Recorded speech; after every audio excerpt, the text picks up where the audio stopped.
우리 하나님 말씀 보겠습니다. 하나님 말씀은 요한복음 20장에서 봅니다. 요한복음 20장.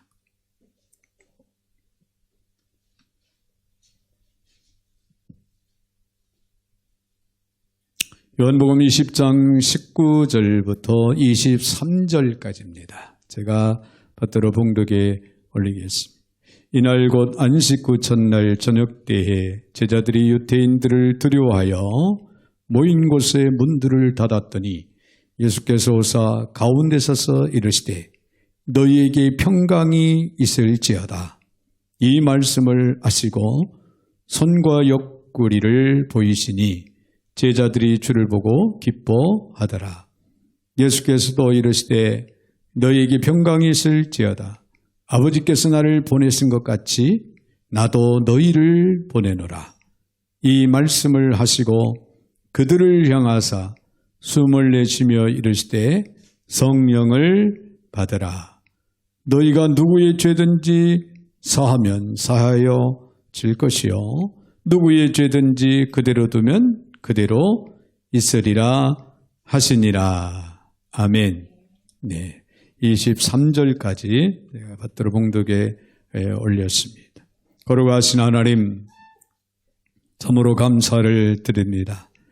네, 오늘 부활주의를 통하여 주 앞에 믿음으로 달려나와 엎드리게 하시고 오늘도 사모하는 마음, 그리워하는 마음으로 하나님 말씀 앞에 서오니 저들 우리 하나님 기억된 바 오늘도 신령한 은혜와 축복 가운데 말씀으로 바로 세워지는 역사가 있게 하여 주옵소서. 오늘도 부족한 종의 입술을 주관하시고 사용하시되 우리 하나님 홀로 영광을 받아 주옵소서. 예수님의 이름으로 기도 올려옵나이다.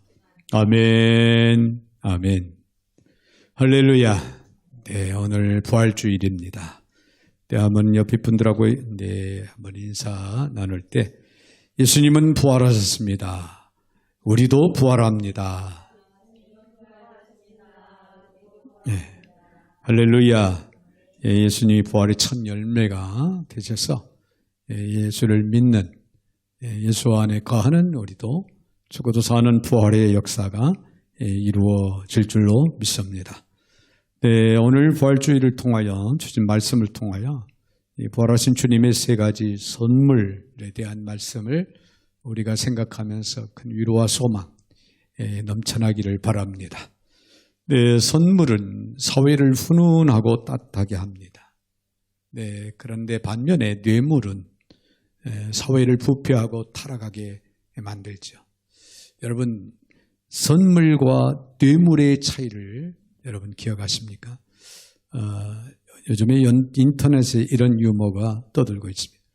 서서 받으면 선물이지만 앉아서 받으면 뇌물이다.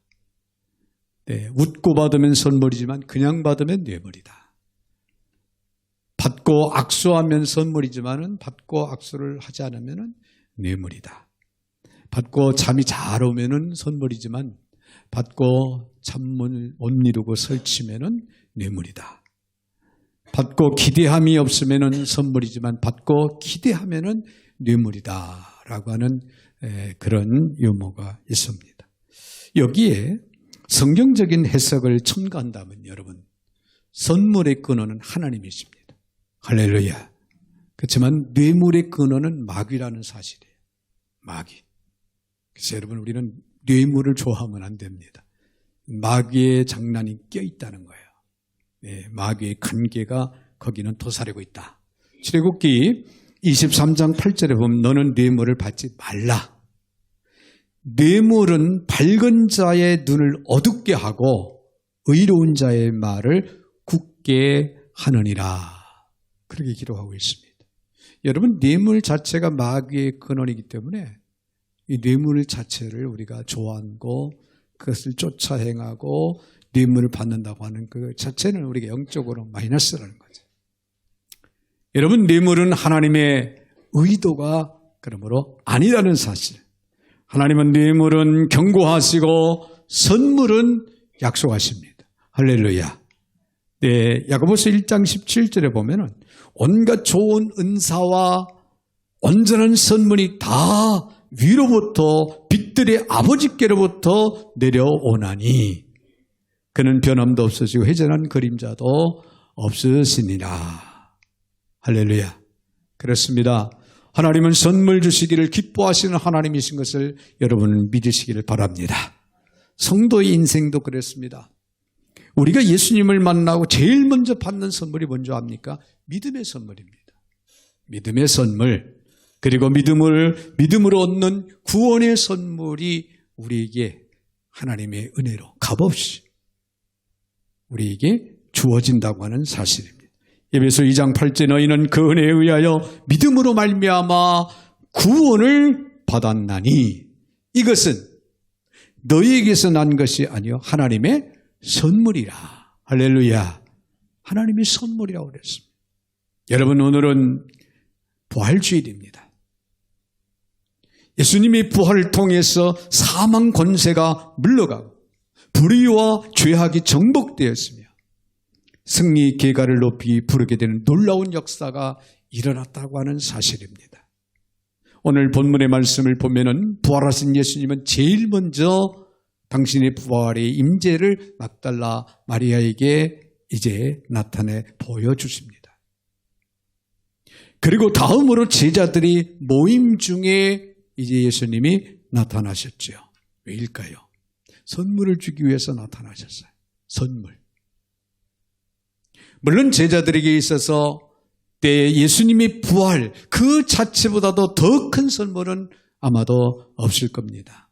그러나 부활하신 주님은 당시 제자들의 그 입장과 상황에서 가장 필요한 세 가지의 선물을 또한 준비하셔서 주셨다고 하는 사실입니다. 자, 부활하신 주님의 세 가지 선물은 그러면 무엇일까요? 먼저 우리가 생각할 수 있는 것은 너에게 평강이 있을지어다. 할렐루야. 평강의 선물이었습니다. 평강의 선물. 때는 부활의 날 저녁이었습니다. 막달라 마리아에게 주님의 부활의 소식을 접한 예수님의 제자들은 아직은 반신반의하며 혼란과 당황 속에 빠져 있었습니다.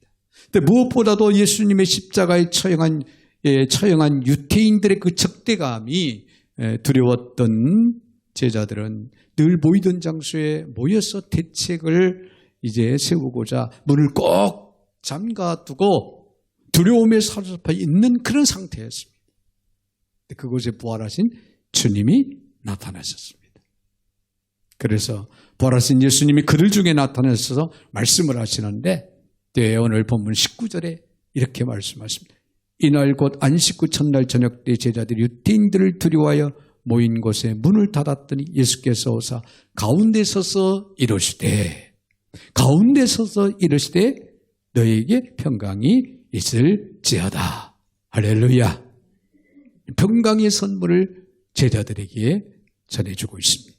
그러나 본문 20절을 보면 이 말씀을 하시고 손과 옆구리를 보이신 제자들이 주를 보고 기뻐하더라. 자, 20절은 아직도 그의 부활을 현실로 수용하지 못하던 제자들에게 십자가에 못 박히실 때의 그 상황, 그 손과 옆구리를 보이시니 비로소 제자들이 기뻐했다라고 그렇게 기록을 하고 있습니다. 그리고 예수님은 다시 한번 21절에서 너희에게 평강이 있을지어다라고 그렇게 말씀을 하십니다. 여러분, 두려움에 사로잡힌 제자들에게 두 번씩이나 거듭해서 약속하시는 것이 바로 평강이었습니다. 평강. 그들에게 이 순간 무엇보다 필요했던 그 평강, 평화의 선물을 주시고 계신 것입니다. 에이넬에 평강하다. 구약에서는 이걸 샬롬이라고 그렇게 불렀죠. 이 말은 분쟁이 종식된 평화를 의미합니다. 위험에서 분리된 안전을 의미합니다. 모든 사람과 더불어 화평함의 의미로 이야기되고 있습니다. 즉 두려움에 떠는 제자들에게 평강이 선언되었습니다. 십자가에 달리시기 전 주님이 친히 약속하셨던 말씀이기도 합니다. 이는 제자들이 그리스도를 배반한 쓰라린 경험이 있지만은 여전히 하나님과 관계 상태에 그들은 있다고 하는 사실이고 하나님의 보호 가운데서 사탄의 세력으로부터 안전함을 보장받았다라고 하는 사실을 말해주고 있는 것입니다. 너희에게 평강이 있을지어다. 너희는 아직 나와의 관계가 유효하다. 할렐루야. 너희는 아직 내가 너희를 안전하게 보호하고 있다. 악의 영으로부터 보호하고 있다. 이것을 보장해주는 그런 의미가 담긴 말씀이다. 그런 얘기예요. 그래서 제자들에게 힘과 용기를 북돋아 줍니다. 너희에게 평강이 있을지어다. 요한복음 14장 27절에는 평안을 너희에게 끼치노니 곧 나의 평안을 너희에게 주노니 내가 너희에게 주는 것은 세상이 주는 것 같지 아니하니라. 너희는 마음에 근심하지도 말고 두려워하지도 말라. 할렐루야. 할렐루야. 자, 그것은 세상이 주는 평안과 다른 것이기 때문에 주님은 그것을 나의 평안이라고 그렇게 표현을 하고 있습니다. 나의 평안을 너희에게 주노라. 이 평안은 죽음도 두려워하지 않는 평안이라고 말씀하고 있습니다. 주님의 부활은 이 영원하고 참된 평안을 이루셨고 그런 이 평안의 수여자가 되신 겁니다. 그래서 지금 제자들에게 두려움에 사잡혀 있는 제자들에게 너희에게 평안이 있을지어다. 나의 평안을 너희에게 주노라. 자, 오늘 주님을 믿고 부활을 믿는 신앙인들에게는 주님의 참된 평안을 누리고 살아갈 수 있는 축복의 선물이 아울러 주어진다고 하는 사실을 오늘 저와 여러분은 믿으시기를 바랍니다. 할렐루야. 그런가 하면은 더 나가서 나도 너희를 보내노라. 사명의 선물입니다. 사명의 선물. 할렐루야. 오늘 21절에 있는 말씀, 예수께서 또 이르시되 너희에게 평강이 있을지어다. 아버지께서 나를 보내신 것 같이 나도 너희를 보내노라. 나도 너희를 보내노라. 여러분 신약성경에는요, 예수님의 두 가지 중요한 명령이 동사형으로 등장하는데 하나는 오라는 거고 하나는 가라는 겁니다. 오라, 가라. 오라는 것은요, 구원의 초대입니다. 구원의 초대. 오라는 것은 구원의 초대. 그래서 예수님 앞에 와서 그를 구주와 주님으로 믿고 고백하고 시인하면은 이 구원을 받을 수 있다고 하는 사실이에요. 할렐루야. 그러므로 수고하고 무거운 짐진 자들 다 내게로 오라. 내게로 오라. 할렐루야. 네, 그런가 하면은 가라는 것은 사명의 초대라고 하는 사실을 우리는 기억을 해야 됩니다. 자, 우리 주님께서는 우리를 오라 해서 구원의 판자에 세우시고 그 다음에 이어서 가라는 거예요. 사명을 우리에게 부여해 주신다. 그런 얘기입니다. 너희가 이제부터 가서 할 일이 있다. 구원받은 백성으로서 이제는 해야 할 일이 있다라고 하는 사실을 성경 우리들에게 말씀하고 있는 겁니다. 오늘 본문에서 예수님은 가라는 말 대신에 뭐라고 표현을 합니까? 보낸다, 보낸다라고 그분의 입장에서 말씀하고 있습니다. 그들이 가서 할 일이 있기 때문에 예수님은 제자들을 보내신다는 거예요. 보낸다. 할렐루야. 예수님을 통해 참 평화를 경험한 이들은 이제 이 평화를, 그 평화를 심기 위해서 가야 한다. 그런 얘기예요. 평화를 전하기 위해서, 평화를 심기 위해서 가야 한다. 그래서 예수님은 제자들을 이제 내가 너희를 보내노라. 히브리인들에게 이 평화란 말은 실상 하나님과 인간 관계의 바른 관계를 포함한 가장 이상적인 삶의 질서의 회복입니다. 그 평화를 실현하기 위해 그들은 가야 하고 예수님은 이제 그들을 보내시고 계신 겁니다. 예수님은 아버지께서 나를 보내신 것 같이라고 그렇게 말씀을 하셨죠. 예수님도 아버지로부터 보냄을 받으셨다. 그런 얘기예요. 헬라어로는 펠포라고 하는데 그런 상태를 사도라 그런 표현을 합니다. 사도. 즉 사도를 위임하여서 그 직임을 이제 수여한다 그런 뜻이에요. 사도로 세우시고 이제는 보낸다는 거죠. 라틴어로는 선교사라고 그렇게 불려진다고 합니다. 선교사라고 하는 뜻은 보냄받은 사람이다. 그런 얘기예요. 자, 예수님은 이 땅에 선교사로 보냄받아 오셨습니다. 그리고 그 예수님이 이제 당신의 제자들을 다시 선교사로 내보내시고 계신 것입니다. 아버지께서 나를 보내신 것 같이 나도 너희를 보낸다. 아버지께서 나를 선교사로 보낸 것 같이 나도 너희를 선교사로 이제 파송한다. 보낸다. 제자들이 주님을 대신하여 그의 십자가의 부활을 증거하는 이제 증인의 사명을 얻게 되었다고 하는 사실입니다. 저 부활하신 예수님께서 제자들에게 사도적인 사명을 주고 또 아버지가 주신 그 권위도 주어서 담대히 복음을 전하도록 이제 보내시고 계신 것입니다. 이것은 은혜의 회복에 이른 전도자로서의 직분의 회복이다. 우리는 그렇게 이해할 수가 있습니다. 아울러 우리 모두는 이 땅에 어떠한 일, 곧 사명을 이루고자 보냄받은 사람들이라고 하는 사실을 오늘 이 시간 깊이 깨닫고 명심할 수 있기를 바랍니다.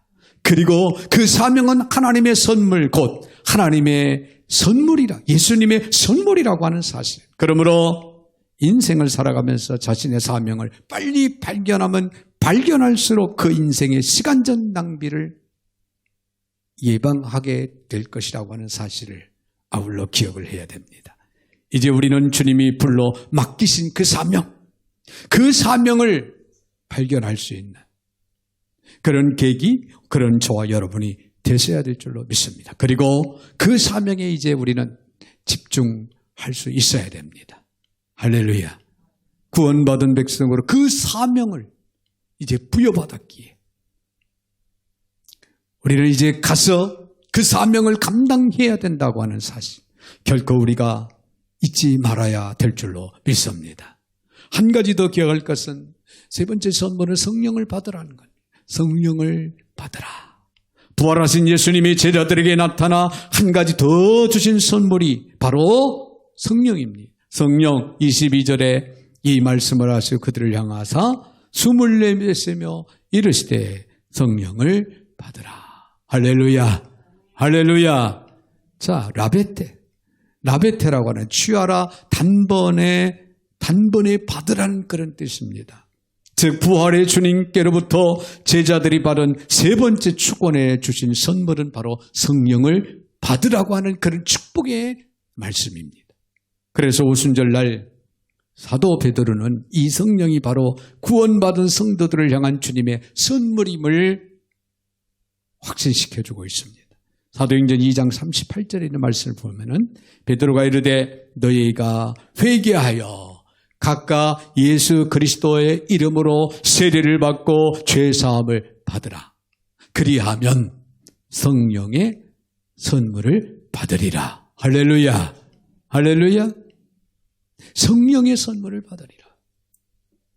사도행전 2장 33절에는 하나님이 오른손으로 예수를 높이시매 그가 약속하신 성령을 아버지께 받아서 너희가 보고 듣는 이것을 부어 주셨느니라고 기록하고 있습니다. 그러므로 오늘 본문에서 예수님이 숨을 내쉬며 성령을 받으라고 하신 것은 숨결처럼 내재하시는 그 성령의 실제를 우리들에게 가르쳐주고 있는 말씀인 것을 우리는 생각을 할 수가 있습니다. 흥미로운 것은요, 성령은 피니와 하기온이라고 하는데요, 거룩한 영이라고 합니다. 거룩한 영. 히브리어나 헬라어의 성령은 모두가 하나같이 호흡이라고 하는 뜻을 갖고 있습니다. 성령은 호흡이다. 이 땅에 처음 침례기를 소개한 펜윅 선교사는요, 성경을 번역하면서 성령을 순님이다 그렇게 번역을 했다고 합니다. 순님. 숨결처럼 우리 안에 내재하시는 성령이다. 그런 뜻이에요. 그가 우리의 사명을 실현하도록 도우시는 우리 능력의 근원이시다는 사실입니다. 주님은 우리에게 사명만 주신 것이 아닙니다. 그 사명을 감당할 수 있는 힘과 능력, 즉 성령을 선물로 주셨다. 그런 얘기예요. 할렐루야. 그래서 사도행전 1장 8절에서 예수님께서 뭐라고 말씀하셨습니까? 오직 성령이 너희에게 임하시면 너희가 권능을 받고. 할렐루야. 예루살렘과 유다와 사마리아 땅까지 이르러서 내 증인이 되리라. 증인된 삶을 살아갈 수 있는 힘과 능력을 이제 우리에게 부어주신다는 거예요. 우리는 가서 사명을 감당해야 됩니다. 참 평안을 힘입고 예수 안에 구원받은 그리스도인들은 이제 이 복음의 사명을 감당해야 되는데 이 복음의 사명을 감당할 수 있는 능력까지 우리 하나님께서 우리에게 주셨다고 하는 그런 말씀. 성령의 능력으로 전해지는 복음, 이 복음으로 사람들은 죄에서 풀려나 자유와 구원을 얻게 될 것입니다. 오늘 본문 마지막 절을 보면은 바로 그 약속의 말씀이 기록되고 있습니다. 23절에 너희가 누구의 죄든지 사하면 사하여질 것이요 누구의 죄든지 그대로 두면 그대로 되리라 하시니라. 복음을 받아들이는 사람마다 죄 사함을 받고 새로운 사람으로 살아가게 될 것이다 라고 하는 그런 약속의 말씀입니다. 여러분, 복음은 인류의 사망의 골짜기를 생명의 골짜기로 변화시킨다고 하는 사실은 예수님의 제자들이 십자가 앞에서 뿔뿔이 흩어졌습니다. 십자가라고 하는 고난과 그 고통과 희생, 그 앞에서는 예수님의 제자들이 하나같이 뿔뿔이 흩어졌어요. 그러나 부활의 주님을 만나고 나서는 그들은 변했습니다. 부활의 주님을 만나고 그들의 삶은 완전히 변했습니다. 그들은 죽음도 두려워하지 않고 복음의 사명을 감당하기 위해 생명을 초계같이 여기면서 그들은 살아가는 그런 인생으로 완전히 변한 겁니다. 여러분, 고난주간을 통해 십자가의 도를 우리는 생각을 했습니다. 그걸로 멈춰 있으면 안 됩니다. 십자가 앞에서 두려워 떨고 있으면 안 됩니다. 우리는 부활의 주님을 만날 수 있어요. 부활의 주님을 기억해야 됩니다. 죽어도 사는 부활의 첫 열매가 돼서 우리 부활의 승리를 안겨준 그 주님을 우리는 기억을 해야 됩니다. 그래야 부활의 주님을 통해서 우리의 삶이 바뀌어집니다. 할렐루야. 죽음도 세상도 사망도 두려워하지 않는 삶을 이제 살아갈 수 있는 놀라운 축복이 오늘 부활을 통하여서 우리에게 주어진다고 하는 사실. 오늘날 우리들도 예수님의 부활의 이 소식을 들음으로 새로운 힘과 용기를 갖는 부활의 신앙의 은총을 입고 살아가는 저와 여러분이 되셔야 될 줄로 믿습니다. 에스겔서 37장에 보면요, 하나님이 당신의 선지자를 해골이 가득한 골짜기를 인도하십니다. 그리고 그 마른 뼈들을 향하여 대언하라고 명하지요. 선지자가, 엘리사 선지자가, 에스겔 선지자가 말씀을 대언할 때 여호와 하나님은 이렇게 말씀하십니다. 에스겔 37장 9절에서 생기야 사방에서부터 와서 이 죽음을 당한 자에게 붙어서 살아나게 하라. 할렐루야. 할렐루야. 이때 뼈들이 연결되고 죽은 사람이 살아나고 살아난 사람들이 거대한 군대를 이루어 일어나는 역사가 생겨납니다. 이것이 바로 영적 부활의 드라마입니다. 여러분, 문자적으로는 이스라엘 민족의 부활 드라마를 예고하고 있는 그런 말씀이고요. 영적으로는 복음의 능력을 경험하는 모든 민족, 모든 사람에게 일어날 부활의 드라마를 예고하는 겁니다. 할렐루야. 네, 예수 안에서 예수를 믿는, 예수님을 영접한 사람들은 이런 영적 드라마, 부활의 놀라운 역사가 일어날 것이다 라고 하는 그런 말씀이에요.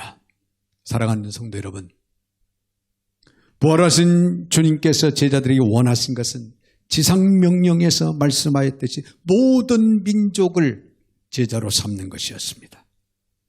이 사명을 완수하기 위해 주님은 자신을 배반했던 제자들을 쳐다와서 그 마음의 평안을 회복시켜 담대하게 세워주십니다. 그리고 복음을 전파자로서 직분을 회복시켜 세워주십니다. 그리고 성령을 통하여 그 사명을 감당할 수 있는 힘과 능력을 부여해 주십니다. 이것이 부활하신 주님의 위대한 세 가지 선물입니다. 할렐루야.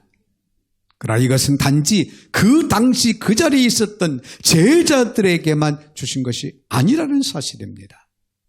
오늘 우리에게도 주신 이 평안, 이 사명, 이 성령이라고 하는 사실. 그러므로 사랑하는 성도 여러분, 이제 예수께서 허락하신 영적 평강을 받아 누리십니다. 또한 우리에게 맡겨진 복음전도의 사역을 성령의 능력을 힘입고 담대히 감당할 수 있는 저와 여러분이 되시기를 주님의 이름으로 축원드립니다. 거룩하신 하나님, 감사와 영광과 찬양을 올려드립니다. 부활의 승리를 통하여 저희들에게 영원한 부활의 소망 가운데 더 능력 있는 소망이 넘치는 삶을 살아갈 수 있는 복을 주신 하나님, 오늘도 주신 말씀을 이제 마음에 깊이 새기기를 원합니다. 부활의 주님이 주신 세 가지의 선물을 통하여 오늘 우리가 가서 해야 할 일이 있음을 깨닫게 해주시고 성령의 능력을 힘입어서 그 사명을 감당함에 조금도 부족함이 없는 우리 모두가 되게 하여 주시옵소서. 예수님의 이름으로 축복하며 기도하옵나이다. 아멘. 아멘.